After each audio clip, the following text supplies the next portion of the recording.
Pasko na naman. Pero sa hinahaba-haba man ng ating panahon, wala pa rin tayo natututunan. Dahil hindi pa rin natin alam ang kahulugan kung ano ang Kapaskuhan. Hindi ba't marami pa rin mga taong hindi ready pagsapit ng Pasko. Kasi ang natutunan at nakalakahan nila ay yung mga makamundong materialismong pamamaraan. Pinagtutuunan ng pansin ang mahabang selebrasyon ng Kapaskuhan, pero hanggang ngayon, nakakalungkot ng isipin, hindi pa rin natin alam kung ano ang kahulugan, yung totoong kahulugan na dapat natin malaman sa araw ng Kapaskuhan. Ano nga ba ang Kapaskuhan? Bakit marami pa rin hindi ready magkapaskuhan? Yan ang ating pag-usapan dito sa aking My Journal in Motion sa Love Life Me, Myself, and I dito sa Alexander YouTube channel. Kaya kung hindi pa kayo nakasubscribe sa aking channel, mag-subscribe na kayo para alam nyo ang bawat ganap na aking pinagagawa sa buhay-buhay. Pasko na naman. Pero kahit pa paano, hanggang ngayon, wala pa rin tayo natututunan tungkol o hingil sa kahulugan ng Kapaskuhan. Kung ano nga ba ang tunay na diwa at kahulugan nito sa ating buhay. Diba, importante natin itong malaman.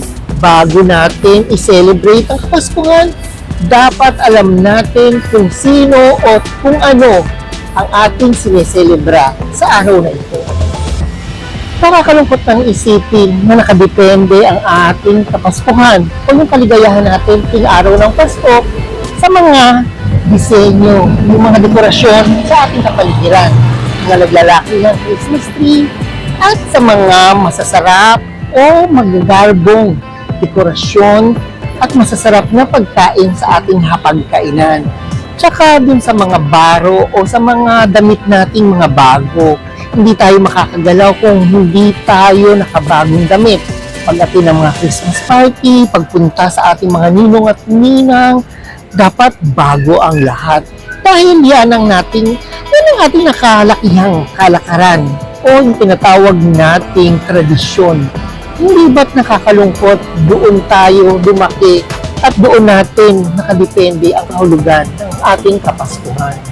Kadalasan mariringgan natin o maririnig natin sa kapaligiran, sa kapwa-tao natin na hindi pa sila ready kapag Kapaskuhan dahil hindi pa raw lumalabas ang kanilang mga bonus. Dahil nakadepende sa pera na kung ano meron tayo para mapaligaya tayo sa Pasko. Katulad ng dapat maganda ang mga regalong ating matatanggap. Dapat magaganda ang mga nakikita nating tanawin. Di ba sinasabi ng iba ay parang dry na dry ang Pasko kasi hindi maganda ang disenyo ng aking kabahayan. Hindi ba pinaglalaanan natin to ng malalaking pera o ng malalaking regalo para maganda sa ating mga mata? Hindi ba nakakalungkot isipin dito nakadepende ang ating nararamdaman tuwing Pasko? Ang mundo ay nakadepende sa kung ano ang nakikita nito, kung ano ang mga nararamdaman nito, kung ano ang dapat ibigay nito. Iba't maganda kung ating pakikiramdaman kung ano ang talagang adikhain o ang kalooban ng ating Panginoon sa kanyang kapanganakan. Hindi ba't sinasariwa natin kung saan siya nagmula, kundi sa sabsaban, kundi sa payak na pamamaraan. Pero bakit anong nangyari sa tao? Kundi mga sardiling, kapritsuhan, yung mga luho natin ang siyang namamayani tuwing Kapaskuhan. Kaya maraming nagsasabing parang hindi Pasko dahil hindi na tayo ready spiritually at nakakalungkot natin ipakita sa ating Panginoon kung ganito ang ating nakalakihang kalakaran ng mundong ating ginagalawan. Ang kaligayahan ng Kapaskuhan ay nakadepende sa laki ng bonus na ating matatanggap sa mga regalong naglalakihan at dapat mahal. Hindi ba sa mga branded na mga kasuotan, doon natin nadidepende. At syempre, sabi nga nila, ang star ng Pasko ay ang hapagkainan. Hindi ba't nakakalungkot isipin na dito natin dinidepende ang lahat ng ating kaprisyuhan? Hindi ba't nakakalungkot? Hindi naman tayo yung may birthday, hindi naman tayo yung sinilang dito, pero tayo yung nagiging nakadepende sa kaligayahan na ating maibibigay sa isa't isa. Hindi yung ating kalooban ang siyang ating i-ready para sa ating may tunay na may kaarawan sa araw na ito, ang ating Panginoong Hesukristo. Siya dapat ang ating inaalayan ng regalo. Bakit di ba?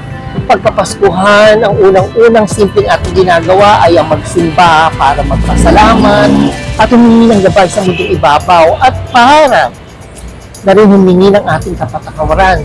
Yun ang magandang regalong maibibigay natin sa ating lumikha dahil yun ang gusto niya, ang ating sarili, ang self-surrender natin sa Kanya ay ang sarili natin kagustuhang mapunta sa Kanyang kalooban. Yun ang magandang Christmas gift na matatanggap niya sa panahon ng Kanyang kaarawan.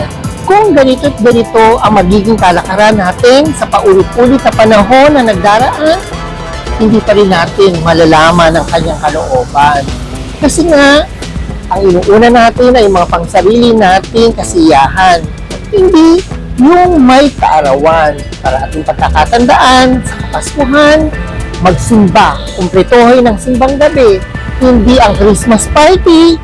Tandaan, iba, nalulungkot yung iba pag hindi maganda ang kanilang kasuotan pag araw ng Christmas party. Hindi ba't pag uwi nila bangengi sila dahil sa inumang taglay ng Christmas party. Diba, inuuna natin ang Christmas party kaysa bisitahin ang ating simbahan sa panahon ng Kapaskuhan. Pinahaba nga natin ang pagsiselebrate ng Kapaskuhan pero minsan isang beses hindi ka nakapagsimba ng simbang gabi. Yun ang gusto at kalugod-lugod na gusto ng ating Panginoon, ang makapagsimba tayo sa araw ng Kapaskuhan. I-surrender natin ang ating sarili sa kanila, sa Kanya. Kaya nakakalungkot pa rin isipin na maraming taong hindi handa pagpasko. Pag hindi maganda ang kanilang bonus na natanggap, ay sana wag munang Pasko. Wag munang dumaan ang Pasko. Wag sumapit ang Pasko. Sa palagay nyo ba kalulugdan tayo ng Panginoon sa mga ganong attitude? Hindi ba? Nakakalungkot, nakadepende ang kaligayahan natin sa perang ating natatanggap o matatanggap sa mga regalo, sa mamahaling kasuotan. Paulit-ulit ko sinasabi sa vlog na ito na mali ang sistema ng ating nakalakihan kung tradisyon man ito. Minsan naiisip ko ano nga ba ang Kapaskuhan sa kalangitan? Paano nila ito isineselebrate? Kasi diba dito sa ating makamundong pamamaraan, nakakalungkot isipin, lahat tayo ay materialismo. Dahil lahat tayo, sariling presyo ang ating pinaiiral sa mundong ito. Kaya bawat taong materialismo ang masasabi nila parati sa kanilang sarili, parang hindi Pasko. Pag hindi maganda ang kanilang natanggap na regalo, o hindi malaki ang bonus na kanilang natanggap, o hindi magandang mga dekorasyon ang kailang nakikita sa kapaligiran, at hindi masasayang pamasyalan o pasyalan ang kanilang nararating. Hindi ba't nakakalungkot itong sabihin na parang hindi Pasko? Hindi ito kalugod-lugod sa ating Panginoon na siyang sinilang sa araw na ito. Tandaan, ang Panginoong Hesukristo ang dahilan kung bakit tayo may Pasko, hindi ang sarili nating kaprisyuhan. Kaya Merry Christmas sa ating lahat. Naway matanggap natin ang tunay na diwa ng Pasko sa panahong ito na sadyang kay gulo, pero matatamo natin ang pagmamahal ng ating Panginoon kung siya ang unahin natin ngayon sa araw ng Pasko. Ang tunay na regalong matatanggap na kaiga-igaya o kalugod-lugod sa ating Panginoon ay ating sarili. Ibigay natin ang ating sarili ngayong Kapaskuhan. Kasi yun lang man ang talagang hinihiling ng ating Panginoon sa araw na ito ay ang ating magandang kalooban at ang ating sarili. Kaya Merry Christmas sa bawat isa sa atin. Tanggapin natin ang kanyang mga biyaya ngayong Kapaskuhan. O ayan, wala na naman ako yaman na sa inyo na ibibigay, pero kahit papaano, meron ako sa inyong naiwan na kaunting kaalaman para kahit papaano ang buhay natin dito sa mundong ibabaw ay gumaang-gaan.